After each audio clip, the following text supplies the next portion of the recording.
ಕಾರ್ಯಕ್ರಮ ಗೃಹಿಣಿ ಗೃಹ ಜೊತೆಗೆ ನಿಮಗೆಲ್ಲ ಆತ್ಮೀಯ ಸ್ವಾಗತ. ಈ ದಿನ ನಮ್ಮೊಂದಿಗಿದ್ದಾರೆ ನಿಮಿತಾ ಸತೀಶ್ ಚಂದ್ರ ಮಣಿಪಾಲ್ ಅವರು. ಇವರು ಫ್ಯಾಷನ್ ಡಿಸೈನರ್ ಹಾಗೂ ಯೂಟ್ಯೂಬರ್ ಆಗಿದ್ದಾರೆ, ಹಾಗೆ ಉತ್ತಮ ಗೃಹಿಣಿ ಕೂಡ ಆಗಿದ್ದಾರೆ. ನಿಮಿತಾ ಅವರೇ, ನಮ್ಮ ಕಾರ್ಯಕ್ರಮಕ್ಕೆ ನಿಮಗೆ ಆತ್ಮೀಯ ಸ್ವಾಗತ. ನಮಸ್ಕಾರ. Thank you. ನಿಮ್ಮ ಒಂದು ಬಾಲ್ಯದ ಸವಿ ನೆನಪನ್ನು ನಮ್ಮ ವೀಕ್ಷಕರೊಂದಿಗೆ ಹಂಚಿಕೊಳ್ಳಿ. ಬಾಲ್ಯದಲ್ಲಿ ಸಿಹಿ ಕಹಿ ಎರಡೂ ಇತ್ತು ಅಂತ ಹೇಳ್ಬೋದು. ಬಟ್ ನನ್ನ ಬಾಲ್ಯದಲ್ಲಿ ಕಹಿ ಅಂತ ಹೇಳುವಂಥದ್ದು ತುಂಬ ಇಲ್ಲ, ಸಿಹಿ ತುಂಬ ಇದೆ. ಯಾಕಂದರೆ ಲೈಫನ್ನು ನಾನು ತುಂಬ ಎಂಜಾಯ್ ಮಾಡ್ತೀನಿ. ಸಣ್ಣ ಸಣ್ಣ ಕ್ಷಣಗಳನ್ನು ತುಂಬ ಎಂಜಾಯ್ ಮಾಡ್ತೇನೆ ನಾನು. ಸೊ ನನ್ನ ಸ್ವಭಾವ ಆ ಥರ. ಸೊ ನಾವು ತುಂಬ ಕುಟುಂಬದಿಂದ ಬಂದಂಥದ್ದು, 6 ಜನ ಮಕ್ಕಳು ನಾವು.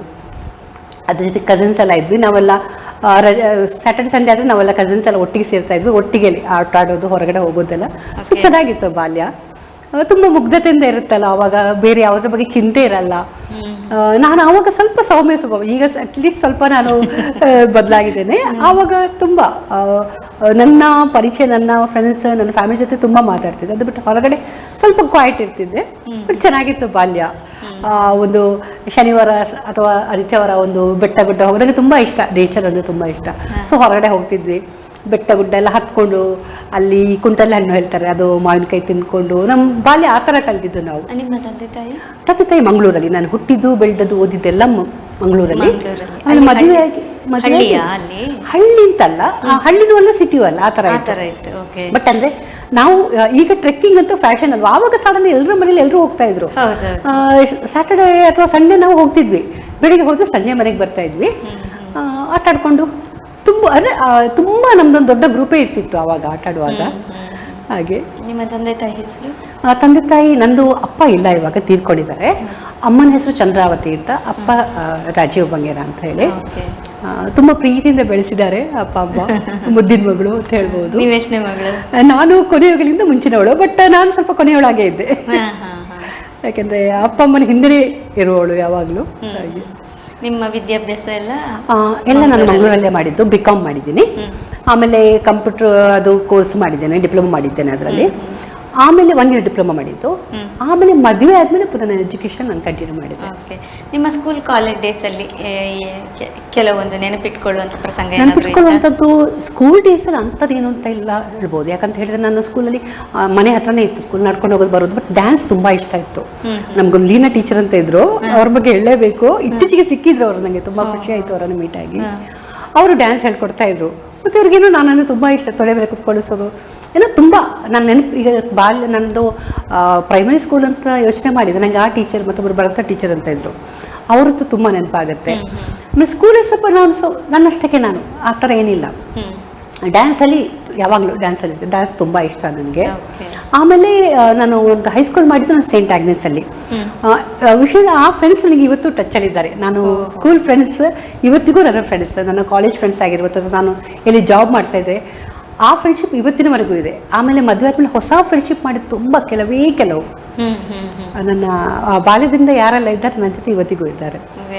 ಅದೊಂದು ಸವಿ ನೆನಪು. ನನಗೆ ಅದನ್ನು ಮರೀಲಿಕ್ಕೂ ಬೇಡ, ಯಾಕಂದ್ರೆ ಅದು ಟ್ರೂ ಫ್ರೆಂಡ್ಶಿಪ್ ಹೇಳ್ಬೋದು. ಅಂದ್ರೆ ಏನ್ ಗೊತ್ತಾ, ಬಾಲ್ಯದಲ್ಲಿಂದ ಅಂತ ಹೇಳಿದ್ರೆ ಅವರಿಗೆ ನಮ್ಮ ಮನಸ್ಸು ಅಥವಾ ಆ ಒಂದು ಆಗಿಂದ ಈಗಿನವರೆಗೆ ಕಳೆದಂತ ಕಾಲ ಇರುತ್ತಲ್ಲ, ಅದು ನಮ್ಮ ಟೇಸ್ಟ್, ನಮ್ಮ ಎಲ್ಲ ಅವ್ರಿಗೆ ಗೊತ್ತಿರುತ್ತೆ. ಅವ್ರು ಹೇಗಂತ ಹೇಳಿದ್ರೆ ನಮ್ಮ ನೋಡ್ಕೊಳ್ಳಿ ಅರ್ಥ ಮಾಡ್ಕೊಡ್ತಾರೆ ಏನು ಅಂತ ನಮ್ಮ ಹೇಳ್ತಾರೆ. ಮತ್ತೇನು ಗೊತ್ತಾ, ನಾವೊಂದು ಕಾಲೇಜ್ ಲೆವೆಲ್ಗೆ ಬಂದ್ಮೇಲೆ, ಆ ಒಂದು 18 years ಆದ್ಮೇಲೆ ನಾವು ಹೇಗೆ ಬಿಹೇವ್ ಮಾಡ್ತೀವಿ ಅಂತ ಹೇಳಿದ್ರೆ, ಇವ್ರ ಜೊತೆ ಇದೇ ಥರ ಬಿಹೇವ್ ಮಾಡಬೇಕು, ಸ್ವಲ್ಪ ಹೀಗೆ ಇರಬೇಕು, ಹಾಗಿರ್ಬೇಕು, ಅದೆಲ್ಲ ಇರುತ್ತೆ.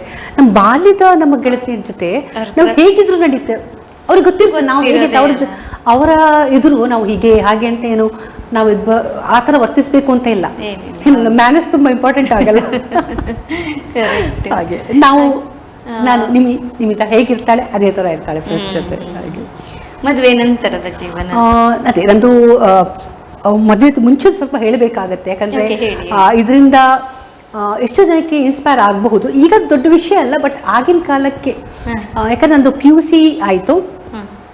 PUC ಮುಗಿದ್ಮೇಲೆ ಆವಾಗ ಏನು ಗೊತ್ತಾ, ಎಲ್ಲರ ಮನೆಯವರು ಕಂಪ್ಯೂಟರ್ ಕ್ಲಾಸಿಗೆ ಹೋಗಬೇಕು ಅಂತ ತುಂಬ ಇತ್ತು. ನನಗೆ ಡಿಗ್ರಿ ಮಾಡಬೇಕು ಅಂತ ಇತ್ತು, ಅದು ಫ್ಯಾಷನ್ ಡಿಸೈನಿಂಗ್ ಮಾಡಬೇಕು ಅಂತ. ಆವಾಗ ಫ್ಯಾಷನ್ ಡಿಸೈನಿಂಗ್ ಬಗ್ಗೆ ಅಷ್ಟು ಗೊತ್ತಿಲ್ಲ ಯಾರಿಗೂ, ಮನೆಯಲ್ಲೂ ಕೂಡ. ಬೇಡ, ನೀನು ಬೇರೆ ಏನಾದ್ರು ಓದು ಅಂತ ಹೇಳಿದ್ರು. PUC ಆಯಿತು, ಕಂಪ್ಯೂಟರ್ ಕ್ಲಾಸಿಗೆ ಹೋಗು ಅಂತ. ನನಗೆ ಡಿಗ್ರಿ ಮಾಡಬೇಕು ಅಂತ. ಬಟ್ ಅದೆಲ್ಲ ಚರ್ಚೆ ನಡೀತಾ ನಾನು ಇದ್ರ ಸಮಯ ಮುಗಿಯಿತು. ಮತ್ತು ನಾನು ಈವ್ನಿಂಗ್ ಕಾಲೇಜ್ ಜಾಯ್ನ್ ಆದೆ. ಸೊ ಬೆಳಿಗ್ಗೆ ನಾನು ಕಂಪ್ಯೂಟರ್ ಕ್ಲಾಸ್ ಹೋಗ್ತಾ ಇದ್ದೆ 2 to 3 hours ಅಷ್ಟೇ. ಆಮೇಲೆ 1 year ಡಿಪ್ಲೊಮಾ ಮಾಡಿದೆ. ಈವ್ನಿಂಗ್ ಕಾಲೇಜಲ್ಲಿ ನಾನು ಡಿಗ್ರಿ ಮಾಡಿದ್ದು. ಸೊ ನಾನೊಂದು ಸಂಜೆ ಆಫೀಸ್ ಮುಗಿದು ಜಾಬಿಗೆ, ಆಮೇಲೆ 1 year ಡಿಪ್ಲೊಮಾ ಮುಗಿದ ಮೇಲೆ ನಾನು ಜಾಬಿಗೆ ಜಾಯ್ನ್ ಆದೆ. ನನಗೆ ಅದನ್ನೇ ಕಂಟಿನ್ಯೂ ಮಾಡಿದೆ ಈವ್ನಿಂಗ್ ಕಾಲೇಜೇ. ಆಗ ಲೈಫ್ ಹೇಗಿತ್ತು ಅಂತ ಹೇಳಿದರೆ, ಜೀವನದಲ್ಲಿ ಏನು ಆದರೂ ಮಾಡಬೇಕು, ಸಾಧನೆ ಮಾಡಬೇಕು. ನಾನು ಲೋವರ್ ಮಿಡಲ್ ಕ್ಲಾಸಿಂದ ಬಂದವರು. ಸೊ ಬರೀ ನಮ್ಮ ಗುರಿ ಅದೇ ಆಗಿತ್ತು ಆವಾಗ. ಸೊ ಈವ್ನಿಂಗ್ ಒಂದು 5 o'clock ನಮಗೆ ಕ್ಲಾಸ್ ಸ್ಟಾರ್ಟ್ ಆಗ್ತಿತ್ತು. ಸೊ 4:30 4:45 ಆಫೀಸಿಂದ ಬರಬೇಕಿತ್ತು. ಓಡಾಡ್ಕೊಂಡೇ ಬರ್ತಿದ್ವಿ. ಮಧ್ಯಾಹ್ನ 1 ಗಂಟೆಗೆ ಊಟ ಮಾಡಿದ್ದು 1-1:30. ಆಮೇಲೆ ಏನಿಲ್ಲ, ಡೈರೆಕ್ಟ್ ಕಾಲೇಜಿಗೆ ಓಡ್ಕೊಂಡೇ ಹೋಗೋದು. ಅಂದರೆ ನಾನು ಒಬ್ಬಳೇ ಎಲ್ಲ ಅದೇ ಥರ ಆ ಕಾಲೇಜಲ್ಲಿ ಎಲ್ಲ ಓದ್ತಾರೆ, ಅವರೆಲ್ಲರೂ ಅದೇ ಥರ, ಹೆಚ್ಚಿನವರು ಅದೇ ಥರ. ಮನೆಗೆ ಬರಬೇಕಾದ್ರೆ ರಾತ್ರಿ 9:30 ಆಗ್ತಿತ್ತು. 9:20 ಬಸ್ ಇತ್ತು. 9:30 ಆಗ್ತಿತ್ತು ಮನೆಗೆ ಬರುವಾಗ. ಆಮೇಲೆ ಊಟ, ಆಮೇಲೆ ಓದು, ಒಂಥರ ಜೀವನ. ಬಟ್ ಚೆನ್ನಾಗಿತ್ತು. ಫುಲ್ ಬ್ಯುಸಿ ಆಗಿದ್ರಿ, ನಿಮ್ಗೆ ಗುರಿ ಇತ್ತು. ಹೌದು, ಆವಾಗಲೇ ಬ್ಯುಸಿ ಇತ್ತು. ಬಟ್ ಏನು ಗೊತ್ತಾ, ನನಗೆ ಏನು ಹೇಳಬೇಕು ಅಂದರೆ, ನನಗೆ ನಾನು ಯಾಕೆ ಅದನ್ನು ಹೇಳ್ತಾ ಇದ್ದೇನೆ ಅಂತ ಹೇಳಿದರೆ, ನನ್ನ ಆಗ ಏನು ನಾನು ಯೋಚನೆ ಮಾಡಿದ್ದೆ ನೋಡಿ, ಯಾವತ್ತಾದ್ರೂ ಒಂದು ದಿವಸ ನಾನು ಫ್ಯಾಷನ್ ಡಿಸೈನ್ ಕಲಿತೇನೆ, ಅದಕ್ಕೆ ಏನಾದ್ರು ಮಾಡಲೇಬೇಕು. ಆಮೇಲೆ ನಾನು ಮಾಡಿದೆ ಅದನ್ನು. ಮತ್ತು ನನ್ನ ಜೀವನ ಶೈಲಿ ಆ ಥರ ಇದ್ರಿಂದ ನನಗೆ ಇವತ್ತಿಗೊಂದು ಹೆದರಿಕೆ ಇಲ್ಲ. ಒಂದು ರಾತ್ರಿ ಹೋಗಬೇಕಾದ್ರೆ ಹೆದರಿಕೆ ಇಲ್ಲ, ಅಥವಾ ಏನಾದ್ರು ನಾನು ಮಾಡಬೇಕು ಅಂತ ಹೇಳಿದರೆ ನನಗೆ ಹೆದರಿಕೆ ಇಲ್ಲ. ಆತ್ಮವಿಶ್ವಾಸ ತುಂಬಿದೆ. ಆ ವಿಶ್ವಾಸ ಬಂದದ್ದು ನಾನು ಆ ಈವ್ನಿಂಗ್ ಕಾಲೇಜ್ಗೆ ಹೋದ್ರಿಂದ. ನಿಜವಾಗ್ಲೂ ನಿಮ್ಮ ಮಾತಲ್ಲಿ, ಮುಖದಲ್ಲಿ ಎಲ್ಲ ಕಾಣಿಸ್ತಾ ತುಂಬ ಆತ್ಮವಿಶ್ವಾಸ ಇದೆ. ಮತ್ತು ಆಗಿನ ಫ್ರೆಂಡ್ಸ್ ಇವತ್ತಿಗೂ ನನ್ನ ಜೀವನದ ಫ್ರೆಂಡ್ಸ್. ಇವಾಗಲೂ ನಾವು ಟಚ್ಚಲ್ಲಿದ್ದೇವೆ. ನಾನು ಅವ್ರ ಜೊತೆ ಏನೋ ಕಾಲ್ ಮಾಡಿ ಮಾತಾಡ್ಬೋದು. ಆ ಥರದ ಫ್ರೆಂಡ್ಸ್ ತುಂಬ ಖುಷಿ ಆಗುತ್ತೆ. ಯಾಕಂದರೆ ನಂದು ಏನು ಪೀರಿಯಡ್ ಇದೆಯಲ್ಲ, ನನಗೆ ಜೀವನದಲ್ಲಿ ತುಂಬ ಕಲಿಸ್ಕೊಟ್ಟಿತ್ತು. ಈಗಿನವರೆಗೂ ನಾನು ಆವಾಗ ಏನು ಕಲ್ತಿದ್ದೆ ನೋಡಿ, ಇವಾಗ ಜೀವನಕ್ಕೂ ತುಂಬ ಹೆಲ್ಪ್ ಆಗುತ್ತೆ. ನಾನು ಕಾಲೇಜ್ ಮುಗಿಸಿ, ಅಂದರೆ ನಂದು fashion design diploma 3 years diploma ಮುಗಿದ ಮೇಲೆ ನಾನು ಮುಗಿಬೇಕಾದ್ರೆ ನಾವು ಲಯನ್ಸ್ ಕ್ಲಬ್ ಜಾಯ್ನ್ ಆದೆ. ಅಲ್ಲಿಂದ ನನ್ನ ಜೀವನ ಇದು ಚೇಂಜ್ ಆಯಿತು. ಯಾಕಂದರೆ ನಾನು ಸ್ವಲ್ಪ ಹೊರಗಡೆ ಬೆರೆಯೋದು ಕಡಿಮೆ ಇತ್ತು. ಸೊ ಲಯನ್ಸ್ ಕ್ಲಬ್ಬಿಗೆ ಬಂದ ಮೇಲೆ ಸ್ವಲ್ಪ ಹೊರಗಡೆ ಬೆರೆಯೋದು, ಎಲ್ಲರ ಜೊತೆ ಮಿಂಗಲ್ ಆಗೋದು ಅನ್ನೋದು ಕಲ್ತ್ಕೊಂಡೆ. ಆಮೇಲೆ ನಾನು ವುಮೆನ್ ಎಂಟರ್ಪ್ರಿನರ್ಸ್ ಒಂದು ಗ್ರೂಪ್ ಇದೆ, ಪವರ್ ಅಂತೇಳಿ, ಅದಕ್ಕೆ ಜಾಯ್ನ್ ಆದೆ. ಅಲ್ಲಿ ಎಲ್ಲರೂ ಹೆಂಗಸರು ಎಂಟರ್ಪ್ರಿನರ್ಸ್, ಯಾರೆಲ್ಲ ಬಿಸ್ನೆಸ್ ವುಮೆನ್ಸ್ ಇದ್ದಾರೆ ಅವರೆಲ್ಲ ಆ ಗ್ರೂಪಲ್ಲಿದ್ದಾರೆ. ಒಂದು ದೊಡ್ಡ ಗ್ರೂಪ್. ಪ್ರತಿ ವರ್ಷ ನಾವು ಪವರ್ ಪರ್ಬ ಅಂತ ಮಾಡ್ತೇವೆ. ಸೊ ಇದ್ರ ಬಗ್ಗೆ ತುಂಬ ಹೆಮ್ಮೆ ಇದೆ, ಪವರ್ ಬಗ್ಗೆ. ಯಾಕೆಂದರೆ ಅಲ್ಲಿ ಬಂದ ಮೇಲೆ ನನ್ನಲ್ಲಿ ತುಂಬ ಬದಲಾವಣೆಗಳಾಯಿತು. ಆ ಒಂದು ಧೈರ್ಯ, ಯಾಕೆಂದ್ರೆ ನಮ್ಮನ್ನು ಇನ್ಸ್ಪೈರ್ ಮಾಡೋಂಥ ತುಂಬ ಹೆಂಗಸರು ಅಲ್ಲಿ ಇದ್ದಾರೆ. ಅವರನ್ನು ನೋಡಿ ತುಂಬ ಕಲ್ತ್ಕೊಂಡೆ. ಅದೇ ಥರ MMS ಅಂತ ಒಂದು ನಮ್ಮದು ಮಣಿಪಾಲ್ದು ಗ್ರೂಪ್ ಇದೆ, ಮಣಿಪಾಲ್ ಮಹಿಳಾ ಸಮಾಜ ಅಂತೇಳಿ. ಅಲ್ಲಿ ಒಂದು 25 ವರ್ಷದಿಂದ ಒಂದು 80 ವರ್ಷದ ಏಜಿನ ಹೆಂಗಸರಿದ್ದಾರೆ. ಹೆಚ್ಚಿನವರು ಮನೆಯಲ್ಲಿರೋರು ಇದ್ದಾರೆ, ಜಾಬಿಗೆ ಹೋಗೋರು ಇದ್ದಾರೆ, ಬಿಸ್ನೆಸ್ ವುಮೆನ್ಸ್ ಇದ್ದಾರೆ. ಬಟ್ ಎಲ್ಲರೂ ತಿಂಗಳಿಗೆ ಒಂದ್ಸಲ ಒಟ್ಟಾಗ್ತೇವೆ, ಒಂದು ಎಂಟರ್ಟೈನ್ಮೆಂಟ್ ಪ್ರೋಗ್ರಾಮ್ ಇರುತ್ತೆ. ಅಲ್ಲಿ 80 ವರ್ಷದ ಲೇಡಿ ಕೂಡ ಒಂದು ಪರ್ಫಾರ್ಮ್ ಮಾಡ್ತಾರೆ, ಯಾವುದು ಟೈಗರ್ ಡ್ಯಾನ್ಸ್ ಮಾಡ್ತಾರೆ. ಅವರನ್ನು ನೋಡುವಾಗ ನಾವು ತುಂಬ ಇನ್ಸ್ಪೈರ್ ಆಗ್ತೇವೆ. ನಿಮ್ಮನ್ನು ನೋಡಿದರೆ ಗೊತ್ತಾಗ್ತದೆ, ನೀವು ಚಿಕ್ಕ ಮಕ್ಕಳಿಂದ ಹಿಡಿದು ಮುದುಕರವರೆಗೂ ಕೂಡ ಎಲ್ಲರೊಟ್ಟಿಗೆ ಫ್ರೆಂಡ್ಲಿಯಾಗಿ ಬೆರೆಯುವಾಗ. ಇವಾಗ ತುಂಬ ಫ್ರೆಂಡ್ಲಿ ಆಗಿರುತ್ತೆ. ಯಾಕೆಂದರೆ ಅವರಿಂದ ನಾವು ತುಂಬ ಕಲಿಯೋದಕ್ಕೆ, ನಾವು ಚಿಕ್ಕ ಮಕ್ಕಳಿಂದ ಎಷ್ಟೋ ಪ್ರಾಯದವರೆಗೂ ನಾವು ಪ್ರತಿ ದಿವಸ ಕಲಿತಾ ಇರ್ತೇವೆ. ಅವರಿಂದ ಏನಾದರೂ ಹೊಸ ಕಲೀಲಿಕ್ಕೆ ಅವರಿಂದ ಇನ್ಸ್ಪೈರ್ ಆಗ್ತಾ ಇರ್ತೇವೆ. ಇದೇ ಜೀವನ ಅಲ್ವಾ. ನನ್ನ ಮನೆಯವರಿಗೆ ಥ್ಯಾಂಕ್ಸ್ ಹೇಳ್ಬೇಕು. ಯಾಕಂತೇಳಿ ಆಗಿನ ಕಾಲದಲ್ಲಿ ನಿಮ್ಗೆ ಗೊತ್ತಿಲ್ಲ, 1995 ವಿಷಯ ಮಾತಾಡೋದು. ಆಗ ಮಕ್ಕಳನ್ನು, ಅದು ಸ್ಪೆಷಲಿ ಹೆಣ್ಮಕ್ಳನ್ನ ಹೊರಗೆ ಕಳಿಸೋದಿಲ್ಲ.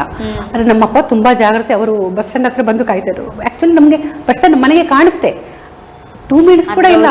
ಜವಾಬ್ದಾರಿ ಇರ್ತದೆ, ಹಾಗೆ ಎಷ್ಟು ಹೆದರಿಕೆ ಇರ್ತದೆ. ಅಮ್ಮ ಮತ್ತೆ ನನ್ನ ದೊಡ್ಡಕ್ಕನ ಬಗ್ಗೆ ಹೇಳಬೇಕು, ಅಮ್ಮನ ಥರನೇ ಇವತ್ತಿಗೂ ಅದೇ ಥರ ಪ್ರೀತಿ, ಅದೇ ಥರ ಸಪೋರ್ಟ್ ಮಾಡ್ತಾಳೆ ನನಗೆ. ಸೊ ಅಮ್ಮ, ಅಪ್ಪ, ಅಕ್ಕ, ನನ್ನ ದೊಡ್ಡ ಅಕ್ಕ ಇವತ್ತಿಗೂ ನನ್ನ ಜೀವನದಲ್ಲಿ ತುಂಬ ಒಂದು ಮುಖ್ಯವಾದ ಒಂದು ಪಾತ್ರ ವಹಿಸಿದವರು. ಸಾಧಾರಣವಾಗಿ 4-5 ಮಕ್ಕಳಿದ್ರೆ ಮನೆಯಲ್ಲಿ ದೊಡ್ಡಕ್ಕ ಅನ್ನೋಳು ಎರಡನೇ ಅಮ್ಮನೇ ಅಮ್ಮ, ಇವತ್ತಿಗೂ ಎರಡನೇ ಅಮ್ಮ. ಅಮ್ಮನಿಗೆ ಯಾವ ಥರ ರೆಸ್ಪೆಕ್ಟ್ ಕೊಡ್ತೀವಿ, ಪ್ರೀತಿ, ನಾವು ಅದನ್ನು ಹೆಚ್ಚಾಗಿ ಹೇಳ್ಕೊಳ್ಳಲ್ಲ ಅವ್ರ ಹತ್ರ. ಅದೇ ಥರದ ಒಂದು ಪ್ರೀತಿ, ವಿಶ್ವಾಸ, ಗೌರವ ಇದೆ. ಅದು ಕೊನೆಯವರೆಗೆ ಇರುತ್ತೆ. ನಾನು ಬದುಕಿರುವವರಿಗೆ ಅದಿರುತ್ತೆ ನನ್ನ. ಯಾಕಂದರೆ ಆ ಥರ ಪ್ರೀತಿ ಕೊಟ್ಟವಳು. ಯಾಕಂದರೆ ದೊಡ್ಡಕ್ಕ ಅಂತ ಹೇಳಿದರೆ ನಮಗೆ ಆವಾಗ ನಾವು ಸಣ್ಣವರಲ್ವಾ, ನನಗೆ ತುಂಬ ಎಲ್ಲ ಆಸೆ ಎಲ್ಲ, ಅದು ಮಾಡಬೇಕು, ಅದು ತಗೋಬೇಕು, ಅದು. ಬಟ್ ಏನು ನನ್ನ ಆಸೆಗಳನ್ನು ಅಪ್ಪ ಅಮ್ಮನನ್ನು ಬಿಟ್ಟು ಪೂರೈಸಿದವಳು ನನ್ನ ಅಕ್ಕ, ದೊಡ್ಡ ಅಕ್ಕ. ಹಾಗೆ. ಸೊ ಒಂದು ಎಷ್ಟು ಚೆನ್ನಾಗಿರುತ್ತಲ್ಲ ಅದು ಆ ಜೀವನ. ನಿಜವಾಗ್ಲೂ ನಾನು ಹೇಳಿದೆ, ನನಗೆ ದೊಡ್ಡ ದೊಡ್ಡ ಆಸೆಗಳಿಲ್ಲ, ದೊಡ್ಡ ದೊಡ್ಡ ಇದಿಲ್ಲ, ಸಣ್ಣ ಸಣ್ಣಗಳು ನಾನು ಖುಷಿ ಪಡುವವಳು. ಅದೇ ಒಟ್ಟಿನಲ್ಲಿ ನಾವು ಖುಷಿಯಾಗಿರೋದು ಮುಖ್ಯ. ಹೌದು. ಪರಿಸ್ಥಿತಿ ಏನೇ ಇರಲಿ, ಈಗ ನಾವು ನಗ್ತಾ ಇದ್ರೆ ಎಲ್ಲವೂ ಸರಿ ಇದೆ, ಅಥವಾ ಎಲ್ಲ ಲೈಫ್ ಯಾವತ್ತೂ ಪರ್ಫೆಕ್ಟ್ ಅಂತ ಇರಲ್ಲ. ಹೌದು. ಬಟ್ ನಿಮ್ಗೆ 2 ಆಪ್ಷನ್ ಇರುತ್ತೆ ಲೈಫಲ್ಲಿ. ಏನೇ ಪ್ರಾಬ್ಲಮ್ ಅಂದರೂ ಅಥವಾ ಸಿಚುವೇಶನ್ ಏನೇ ಇದ್ದರೂ, ಒಂದು ಟೆನ್ಷನ್ ಮಾಡಿಕೊಂಡು ಏನು ಮಾಡೋದಪ್ಪ ಅಂತ ಹೇಳ್ಕೊಂಡು ಜೀವನ ತೆಗೆಯುವಂಥದ್ದು, ಇನ್ನೊಂದು ಇಟ್ಸ್ ಓಕೆ, ಲೈಫಲ್ಲಿ ಈ ಥರ ಇದೆ, ಅದನ್ನು ನಗ್ನಗ್ತಾ ಚಂದದಲ್ಲಿ ಏನು ಮಾಡಬೇಕು ಅದಕ್ಕೋಸ್ಕರ ಅಂತ ಹೇಳ್ಕೊಂಡು ಜೀವನ ತೆಗೆಯೋದು, ಅದು ಇನ್ನೊಂದು ರೀತಿ. ಅಂದ್ರೆ ನಮಗೆ ಬಿಟ್ಟಿದ್ದದು. ಪರಿಸ್ಥಿತಿಯನ್ನ ಬದಲಾಯಿಸೋದು ನಮ್ಮ ಕೈಲಿ ಸಾಧ್ಯ ಇಲ್ಲ, ಬಟ್ ನಮ್ಮ ಮನಸ್ಥಿತಿಯನ್ನ ನಾವು ಬದಲಾಯಿಸಬಹುದು ಅಥವಾ ಅದನ್ನ ಉತ್ತಮಗೊಳಿಸ್ಲಿಕ್ಕೆ, ನಮ್ಮ ಲೈಫನ್ನು ಚೆನ್ನಾಗಿ ಮಾಡ್ಲಿಕ್ಕೆ ಏನು ಮಾಡ್ಬೋದು ಅಂತ ನಾವು ನೋಡ್ಕೊಳ್ಬಹುದು ಅಲ್ವಾ. ಯೋಚನೆ ಮಾಡಿ, ಎರಡು, ಒಂದು ಕೂಗಿಕೊಂಡು ಕುತ್ಕೊಳ್ಬಹುದು, ಟೆನ್ಷನ್ ಮಾಡ್ಕೊಂಡು ಕುತ್ಕೊಳ್ಳೋದು ಬೇರೆ, ಅಲ್ಲೇ ಕೂತ್ ಬಿಡ್ತೇವೆ, ಲೈಫ್ ಮುಂದೆ ಹೋಗ್ಬೇಕು. ಇದು ನನ್ನ ಅನಿಸಿಕೆ. ಒಂದು ಮದುವೆ ನಂತರದ ಜೀವನ ನಿಮ್ಮದು. ಆ್ಯಕ್ಚುಲಿ ಮದುವೆ ನಂತರ ನನ್ನ ಹಸ್ಬೆಂಡ್ ನನ್ನ ಲೈಫಲ್ಲಿ ತುಂಬ ಒಂದು ಏನು ಹೇಳ್ಬೋದು, ನಾನು ಇವತ್ತು ಏನಾಗಿದ್ದೇನಾ, ಇವತ್ತು ನಾನು ಇಲ್ಲಿ ಬಂದು ಕುತ್ಕೊಳ್ಳಿಕ್ಕೆ, ಅದೇ ಹೇಳಿದಲ್ಲ ಅಮ್ಮನ ಕೆಲವೊಂದು ಮಾತುಗಳು, ನನ್ನ ಹಸ್ಬೆಂಡ್ ತುಂಬ, ಯಾಕಂದರೆ ನನಗೆ ತುಂಬ ಲೈಫಲ್ಲಿ ಎಂಕರೇಜ್ ಮಾಡಿದ್ದು ಮದುವೆ ನಂತರ ನನ್ನ ಹಸ್ಬೆಂಡ್. ಹೆಸರು ಅವರ ಸತೀಶ್ ಚಂದ್ರ ಅಂತೇಳಿ. ಅಂಥ ಹಸ್ಬೆಂಡ್ ಎಲ್ರಿಗೂ ಇರಬೇಕು ಅಂತ. ಅವರು ತುಂಬ ನಂತರ ಅಲ್ಲ, ಮಾತು ಕಡಿಮೆ. ಬಟ್ ನಾನು ಮದುವೆ ಆದಾಗಲೇ ಹೇಳಿದ್ದೆ ನನಗೆ ಫ್ಯಾಷನ್ ಡಿಸೈನಿಂಗ್ ಮಾಡಬೇಕು ಅಂತ. ಓಕೆ ಅಂದಿದ್ರು ಅವರು. ಆಮೇಲೆ ನಾನು ಅವಾಗ ಸಂಗೀತ ಕ್ಲಾಸ್ ಹೋಗ್ತಾಯಿದ್ದೆ. ಹಾಡಕ್ಕೆ ಬರಲ್ಲ, ಬಟ್ ಸಂಗೀತ ಅಂದರೆ ಇಷ್ಟ ನನಗೆ, ಅದಕ್ಕೂ ಓಕೆ ಅಂದಿದ್ರು. ಇಷ್ಟಪಟ್ಟು ನನ್ನ ಮದುವೆ ಆದವರು ಅವರು, ನಾನು ಬೇಕು ಅಂತ ಹೇಳ್ಕೊಂಡು. ಸೊ ನನ್ನ ಅಕ್ಕನ ಆಫೀಸಲ್ಲಿ ಅವರು ವರ್ಕ್ ಮಾಡ್ತಾಯಿದ್ರು. ಆವಾಗ ನೋಡ್ತಾ ಇದ್ರು, ಜಸ್ಟ್ ಸ್ಮೈಲ್ ಕೊಡ್ತಾ ಇದ್ರು ಅಷ್ಟೇ. 7 ಇಯರ್ಸ್ ನಂತರ ಅವ್ರು ನನ್ನನ್ನು ಕೇಳಿದರು ಹಾಗೆ. ಬಟ್ ನನ್ನ ಲೈಫಲ್ಲಿ ತುಂಬ ಒಂದು ಮಹತ್ವದ ಒಂದು ಪಾತ್ರ ವಹಿಸಿದವರು. ಇವತ್ತು ನಾನು ಏನು ನಿಮಿತ್ತ ಎಲ್ಲರ ಮುಂದೆ ಕಾಣಿಸ್ಕೊಳ್ತೇನೆ, ಅದಕ್ಕೆ ಕಾರಣ ಅವರೇ. ಒಂದು ಅಮ್ಮನ ಮಾತು, ಅಮ್ಮ ನನಗೆ ತುಂಬ ಅದು ಮಾಡಬೇಕು ಇದು ಮಾಡಬೇಕು, ಆಗ ಅಮ್ಮ ಒಂದು ಮಾತು ಹೇಳ್ತೀವಿ, ಇಲ್ಲ ಮಗ ನೀನು ಮಾಡ್ತೀಯಾ, ಯಾವಾಗಾದ್ರೂ ಆಮೇಲೆ ಆಗುತ್ತೆ ನೋಡು, ಆಮೇಲೆ ಏನಮ್ಮ ಆಗುತ್ತೆ ನಮ್ಮ ಲೈಫಲ್ಲಿ ಅಂತಾರೆ. ನನ್ನ ಲೋವರ್ ಮಿಡಲ್ ಕ್ಲಾಸ್ ಫ್ಯಾಮಿಲಿ ಅಂತ ಹೇಳುವಾಗ ನಮ್ಮದೊಂದು ಚೌಕಟ್ಟಿರುತ್ತೆ, ಅದರೊಳಗೆ ನಾವು ನಮ್ಮ ಇರ್ತಾರೆ, ಅದಕ್ಕಿಂತ ನಾವು ಮುಂದೆ ಹೋಗಲಿಕ್ಕೆ ಸಾಧ್ಯ ಇಲ್ಲ. ಅಥವಾ ನಮ್ಮ ಅಪ್ಪ ಅಮ್ಮನೂ ಕೂಡ ಬರೀ ಫ್ಯಾಮಿಲಿ ಅಂದ್ಕೊಂಡೇ ಇದ್ದವರು, ಮಕ್ಕಳು ಅಂದರೆ ಜೀವ ಗಂಟವ್ರಿಗೆ. ಅದು ಬಿಟ್ಟು ನಮಗೆ ಇವತ್ತಿಗೂ ನೆನಪಿದೆ, ಅಮ್ಮ ಒಂದು ದಿನ ಕೂಡ ನಮ್ಮನ್ನು ಬಿಟ್ಟು ಒಂದು ದಿವಸ ಹೊರಗಡೆ ಇದ್ದವರಲ್ಲ. ಫಂಕ್ಷನ್ಗೆ ಹೋದರೂ ನಾವು ಸ್ಕೂಲಿಂದ ಬರೋ ಹೊತ್ತಿಗೆ ಅಮ್ಮ ಮನೆಗೆ ಬರ್ತಿದ್ರು. ಸ್ವಲ್ಪ ದೂರ ಹೋದರೆ ಬರುವಾಗ ಲೇಟ್ ಆಗ್ತಿತ್ತು, ಇಲ್ಲ ನಾವು ಬರೋ ಮುಂಚೆ ಅಮ್ಮ ಮನೇಲಿ ಇರ್ತಿದ್ರು. ಆ ಥರ ಇದ್ದವರು. ಅಪ್ಪನೂ ಅಷ್ಟೇ, ನಮ್ಮನ್ನು ಬಿಟ್ಟು ಒಂದು ದಿವಸ ಅಲ್ಲಿ ಹೊರಗಡೆ ಕೂತವರಲ್ಲ. ಸೊ ಆ ಥರ ಬೆಳೆದವರು. ಆಗ ಅಮ್ಮ ಹೇಳ್ತಾ ಇದ್ರು, ಇಲ್ಲ ಮಗ ನಿನ್ನ ಕನಸಲ್ಲ ನನಸಾಗುತ್ತೆ ನೋಡು, ಒಂದು ದಿವಸ ಆಗುತ್ತೆ ಅಂತ. ಬಟ್ ಆಯಿತು, ಹೌದು. ನನ್ನ ಹಸ್ಬೆಂಡ್ ತುಂಬ ನನಗೆ ಮದುವೆ ಆದಮೇಲೆ ನನ್ನ ಜೀವನ ಚೇಂಜ್ ಆಯಿತು ಅಂತ ಹೇಳ್ಬೋದು. ಯಾಕಂತ ಹೇಳಿದ್ರೆ ನಾನು ಯಾವ ಥರ ಇದೆ ಅಂತಂದರೆ, ಒಂದು ಅಮ್ಮ ಅಪ್ಪನ ಒಂದು ಪ್ರೊಟೆಕ್ಷನ್ ಅದರೊಳಗೆ ಇದ್ದೆ, ಆ ಗೂಡೊಳಗೆ ಇದ್ದೆ. ಮದುವೆ ಆದಮೇಲೆ ನಾನು ಅದರಿಂದ ಹೊರಗೆ ಬಂದ ಹಾಗೆ. ಯಾಕಂತ ಹೇಳಿದ್ರೆ ನನ್ನ ಹಸ್ಬೆಂಡ್ ಬ್ಯುಸಿ ಇರ್ತಾಯಿದ್ರು ಲೈಫಲ್ಲಿ. ಸೊ 2 ಇಯರ್ಸ್ ನಾವು ಜಾಯಿಂಟ್ ಫ್ಯಾಮಿಲಿಯಲ್ಲಿ ಇದ್ವಿ. ಆಮೇಲೆ ನಾವು ಬೇರೆ ಮನೆ ಮಾಡಿದ್ವಿ. ಆಮೇಲೆ ಒಂದು 2 ಇಯರ್ಸ್ ನಂತರ ಅವರು ಅಫಿಷಿಯಲ್ ಟೂರ್ ಹೋಗ್ಲಿಕ್ಕೆ ಶುರು ಮಾಡಿದರು. ಅವ್ರಿಗೆ ಆಫೀಸಿಂದ ಹೋಗಬೇಕಾಗಿತ್ತು, ನಾನು ಒಬ್ಬಳೇ ಇರ್ತಿದ್ದೆ. ಮಗುವನ್ನು ನಾನೇ ನೋಡಬೇಕಿತ್ತು ಹೊರಗೆ. ಅದರಲ್ಲಿ ಏನಾಗಿತ್ತು ನೋಡಿ, ನಮ್ಮ ಜೀವನ ಯಾವ ಥರ ಮದುವೆ ಆದಮೇಲೆ ಬದಲಾಗುತ್ತೆ ಅಂತ ಹೇಳಿದರೆ, ನಾನು ಒಂದು ಕಾಲದಲ್ಲಿ ಈವ್ನಿಂಗ್ ಕಾಲೇಜಿಗೆ ಹೋಗಿ ನೈಟ್ ಬರ್ತಿದ್ದವಳು. ಬಟ್ ಮದುವೆಯಾಗಿ 2 ಇಯರ್ಸ್ ನಂತರ ಒಂದು ಸೇಫ್ಟಿ ಪಿನ್ ತರಲಿಕ್ಕೂ ನನ್ನ ಹಸ್ಬೆಂಡ್ ಜೊತೆ ಹೋಗ್ತಾ ಇದ್ದೆ. ಒಬ್ಬಳೇ ಒಂದು ದಿವಸ ಹೋಗಿದ್ದೂ ಇಲ್ಲ. ಅವ್ರ ಆಫೀಸಿಂದ ಬಂದಮೇಲೆ ಏನು ತರಲಿಕ್ಕೆ ಅವ್ರ ಜೊತೆ ಹೋಗೋದು. ಅಲ್ಲಿಂದ ನಾನು ಅವರು ಹಾಗೆ ಅಫಿಷಿಯಲ್ ಟೂರ್ ಹೋಗ್ತಾ ಇರುವಾಗ ನಾನು ಒಬ್ಬಳೇ ಮನೆಯಲ್ಲಿ ನಿಲ್ಲಿಸಿ ಏನು ತರಲಿಕ್ಕೆ ನಾನು ಒಬ್ಬಳೇ ಹೋಗಬೇಕು, ಮಗುವನ್ನು ಕರ್ಕೊಂಡು ಹೋಗಬೇಕು. ಆ ಥರದ್ದು ಒಂದು ಅದು ಶುರು ಆಯಿತು. ಬಟ್ ಅಲ್ಲಿಂದ ನನ್ನ ಜೀವನ ಸ್ವಲ್ಪ ಬದಲಾಯಿತು ಅಂತ ಹೇಳ್ಬೋದು. ನಾನು ಸ್ವಲ್ಪ ಇಂಡಿಪೆಂಡೆಂಟ್ ಆಗಲಿಕ್ಕೆ ಶುರು ಮಾಡಿದೆ. ಅವರು ಹಾಗೆ ಹೋಗ್ತಾ ಇರಬೇಕಾದ್ರೆ ಎಲ್ಲಿ ಹೋಗಬೇಕಿದ್ರು ನಾನೇ ಹೋಗಬೇಕು, ನಾನೇ ಡಿಸಿಷನ್ ತೊಗೊಳ್ಬೇಕು. ಅಂದರೆ 2 ವರ್ಷ ಹೇಗಿತ್ತು ಅಂತ ಹೇಳಿದ್ರೆ, ನಾನು ಎಲ್ಲಿಗೂ ಹೋಗಿ ಅವ್ರ ಜೊತೆ ಹೋಗೋದು, ಅವ್ರ ಜೊತೆ ಬರೋದು.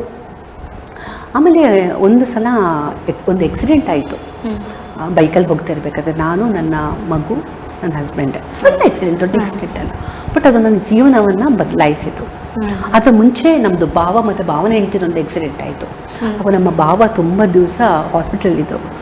ಆವಾಗ ನನಗೆ ತಲೆಗೆ ಹೊಡೆದಿತ್ತು, ಇದೇ ಥರ ಲೈಫ್ ನನಗೆ ಆಗಿದ್ದಿದ್ರೆ, ನನ್ನ ಜೀವನದಲ್ಲಿ ಆಗಿದ್ರೆ ನಾನು ಏನು ಮಾಡ್ತಾಯಿದ್ದೆ. ಯಾಕೆಂದರೆ ಅಷ್ಟರೊಳಗೆ ನನಗೆ ಯಾವುದೇ ಯೋಚನೆಗಳಿರಲಿಲ್ಲ ನಾಳೆ ಏನು ಮಾಡಬೇಕು ಅಂತ. ನನ್ನನ್ನು ಅಲ್ಲಿ ಇಟ್ಟು ನೋಡಿದೆ ಅವರ ಜಾಗದಲ್ಲಿ. ಒಂದು ವೇಳೆ ಅವರು ಡಾಕ್ಟ್ರವರು, ಸೊ ಅವರು ಬಿಡಿ ಏನೋ ಮಾಡಿದರು, ತುಂಬ ಇದು ಧೈರ್ಯವಂತೆ ಅವರು. ಅವರು ಜಾಬಿಗೆ ಹೋಗ್ಕೊಂಡು ಹಾಸ್ಪಿಟ್ಲಲ್ಲಿ ಬಂದು ಅವರನ್ನು ನೋಡಿಕೊಂಡು ಎಲ್ಲ ನಿಭಾಯಿಸಿದರು. ಆಗ ನಾನೇನು ಮಾಡ್ತಿದ್ದೇನೆ, ಮದುವೆ ಆದಮೇಲೆ ಮನೆಯಲ್ಲೇ ಇದ್ದೆ, ಇಲ್ಲಿ ಜಾಬಿಗೆ ಹೋಗಿಲ್ಲ. ಆ್ಯಕ್ಚುಲಿ ನನಗೆ ಮದುವೆಗೆ 2 ಡೇಸ್ ಬ್ಯಾಕ್ ಜಾಬ್ ಸಿಕ್ಕಿತ್ತು ಮೆಸ್ಕಾಮಲ್ಲಿ. ಬಟ್ ನನ್ನ ಮದುವೆ ಅಲ್ಲಿ ನಾನು ಹೇಳಿದ್ದೆ, ನಂದು ಮದುವೆ ಆಗ್ತಾ ಇದೆ, ಇವಾಗ ನಂಗೆ ಬರ್ಲಿಕ್ಕಾಗಲಿಲ್ಲ, ಪರವಾಗಿಲ್ಲ ಮದುವೆ ಆದಮೇಲೆ ಬನ್ನಿ ಅಂತ. ನನಗೆ 15 days ಟೈಮ್ ಕೊಟ್ಟಿದ್ರು.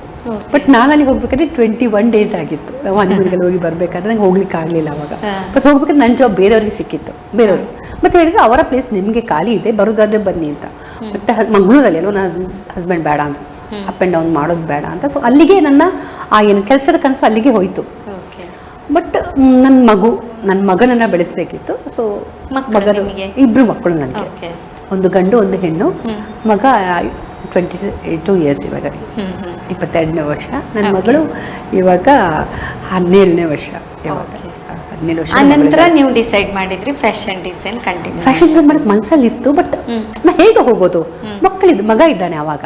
ಬಟ್ ನನಗೊಂದು ಆಸೆ ಇತ್ತು, ನನಗೆ 2ನೇ ಮಗು ಒಂದು ಬೇಕು ಅಂತ. 2 ಮಕ್ಕಳು, ಯಾಕಂದ್ರೆ ನಾವು ತುಂಬ ಕುಟುಂಬದಿಂದ ಬಂದವರಲ್ವಾ, ಮಗನಿಗೆ ಹಂಚ್ಕೊಳ್ಳಿಕ್ಕೆ ಯಾರಾದ್ರೂ ಬೇಕು. ಮತ್ತು ಅವನಿಗೆ ತುಂಬ ಆಸೆ ಮಕ್ಕಳು ಅಂದರೆ.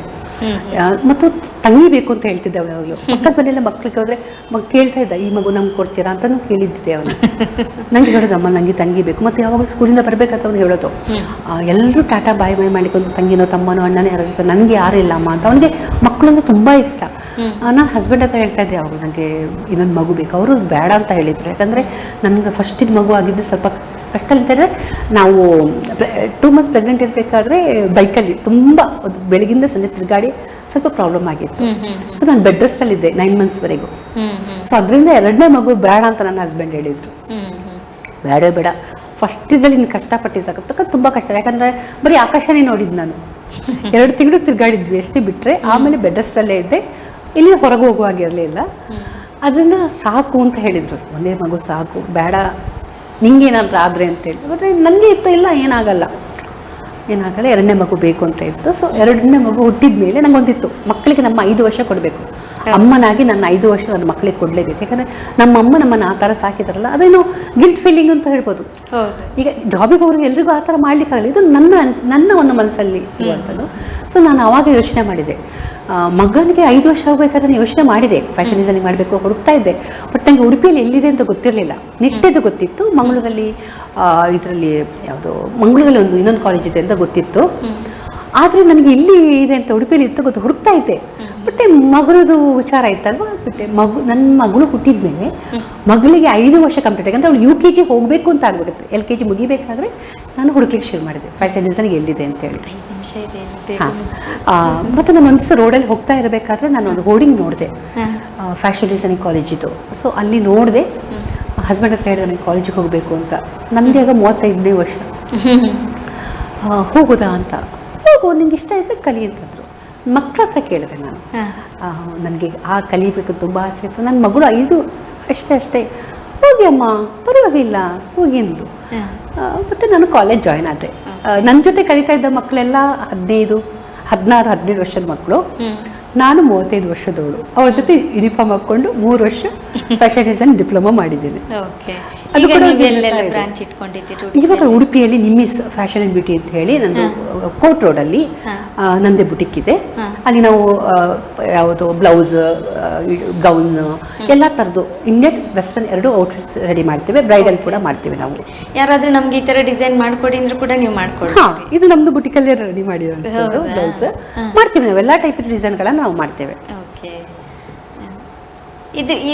ಇದನ್ನ ನೀವು ಕಲ್ತ ಮೇಲೆ ನೀವೀಗ ಸ್ವಂತ ಓಪನ್ ಮಾಡಿದ್ರಲ್ಲ, ಇದರಲ್ಲಿ ನೀವು ಎಷ್ಟು ಜನಕ್ಕೆ ಕಲಿಸಿದ್ದೀರಿ? ಒಂದು ಆಲ್ಮೋಸ್ಟ್ ಕಲಿಸಿದ್ದು ಅಂತ ಇಲ್ಲ, ನಮ್ಗೆ ಎಕ್ಸ್ಪೀರಿಯನ್ಸ್ ಇದ್ದರನ್ನೇ ನಾನು ಇಟ್ಕೊಂಡಿದ್ದು. ಹೌದಾ?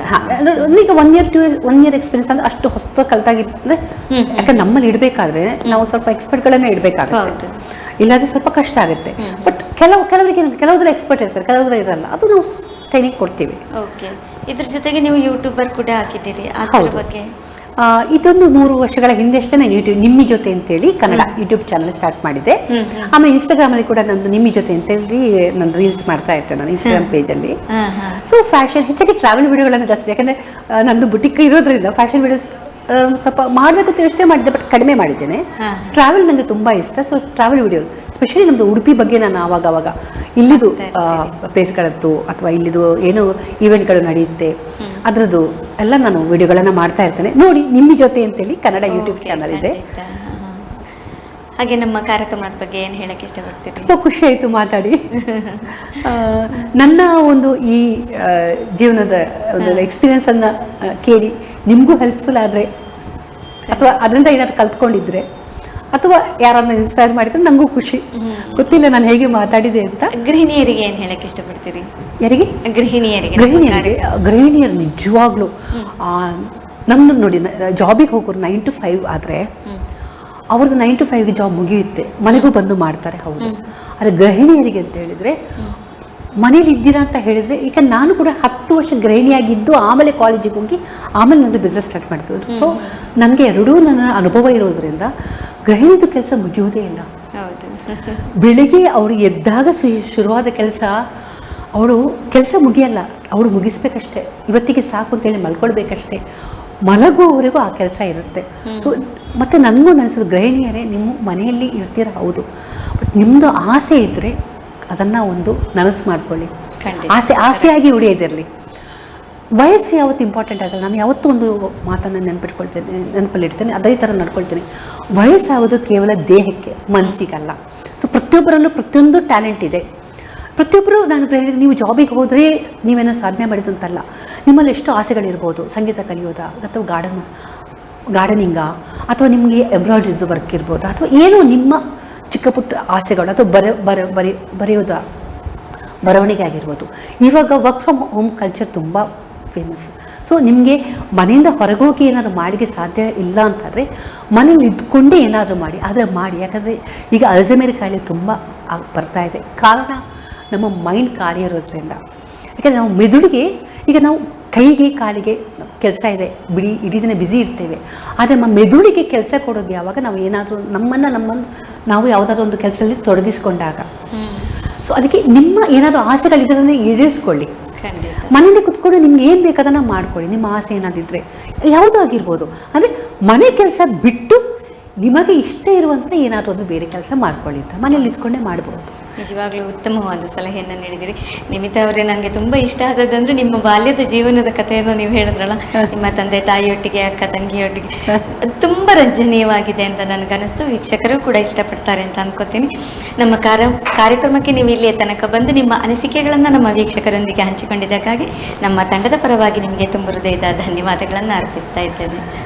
ಇಲ್ಲಿ ಬಂದು ನನ್ನ ಒಂದು ಅನಿಸಿಕೆಗಳನ್ನು, ನನ್ನ ಈ ಮಾತುಗಳನ್ನು ಕೇಳಲಿಕ್ಕೆ ಒಂದು ಅವಕಾಶ ಕೊಟ್ಟದಕ್ಕಾಗಿ ನಮ್ಮ ಉಡುಪಿ ಚಾನಲ್ಗೆ ನಾನು ಧನ್ಯವಾದ ಹೇಳಲಿಕ್ಕೆ ಇಷ್ಟಪಡ್ತೀನಿ. Thank you.